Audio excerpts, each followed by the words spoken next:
Bonjour et bienvenue dans cette vidéo durant laquelle nous allons découvrir comment optimiser nos formulaires afin de réaliser le suivi d'un ensemble d'actifs en mobilité. Lors de nos interventions, nous pouvons aussi bien être amenés à réaliser des interventions sur un seul équipement si nous souhaitons relever une anomalie, comme sur un ensemble d'équipements si nous réalisons une ronde de maintenance. Dans cette vidéo, nous allons donc découvrir comment la solution peut s'adapter à ce besoin. Pour mieux comprendre comment réaliser le suivi d'un ensemble d'actifs, nous allons créer un formulaire suivi d'équipement. Le rôle de ce formulaire sera de nous permettre d'intervenir sur un chantier et d'accéder en un clic à l'ensemble des moteurs présents sur ce dernier. Nous allons donc avoir besoin d'une base de données de chantier et d'une base de données de moteur. Dans chacune des bases de données, nous allons définir grâce aux attributs les informations que nous souhaitons collecter.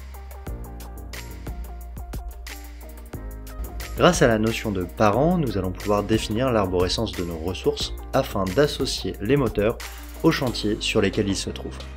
Ici, nous pouvons voir que 4 moteurs se trouvent sur notre chantier. Dans notre formulaire, nous allons insérer différentes briques afin de permettre à notre opérateur d'avoir accès à l'ensemble des informations dont nous disposons sur le chantier.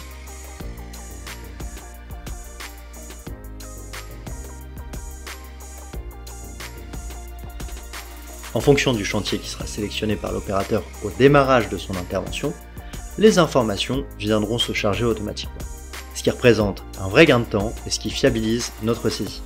Attention, si nous lançons notre intervention sur un moteur, aucun champ ne se pré-remplira car en effet, les moteurs n'ont pas d'informations comme l'adresse, l'OMOE ou encore le numéro de contrat. Afin de limiter le risque d'erreur, nous pouvons planifier les interventions afin d'être assurés de réaliser la bonne procédure sur le bon chantier. À présent que nous parvenons à accéder aux informations du chantier, nous souhaitons pouvoir permettre à l'opérateur d'accéder facilement à l'ensemble des moteurs des équipements présents sur ce dernier.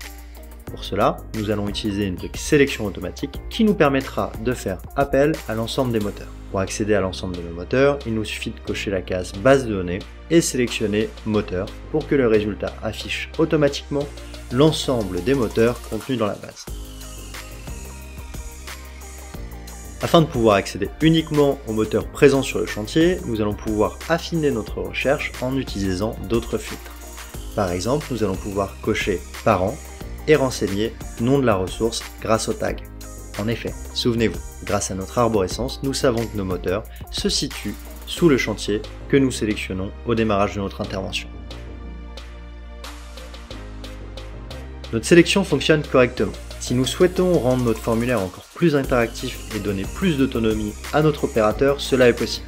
Par exemple, si nous souhaitons donner la possibilité à ce dernier de choisir s'il souhaite intervenir sur les moteurs hors service, nous pouvons ajouter une brique de type choix AB qui permettra à l'opérateur de choisir l'état des moteurs sur lesquels il souhaite intervenir, en l'occurrence ceux qui sont en marche ou hors service. Attention, pour que cet exemple fonctionne, il faudra avoir préalablement créé un attribut état dans notre base de données et renseigner des valeurs pour chacun de nos moteurs. Puis, pour que notre sélection soit automatiquement filtrée en fonction du choix de l'opérateur, nous allons pouvoir utiliser le tag de notre brique, tag qui, je le rappelle, est l'identifiant unique de la brique et qui nous permet de récupérer la réponse renseignée.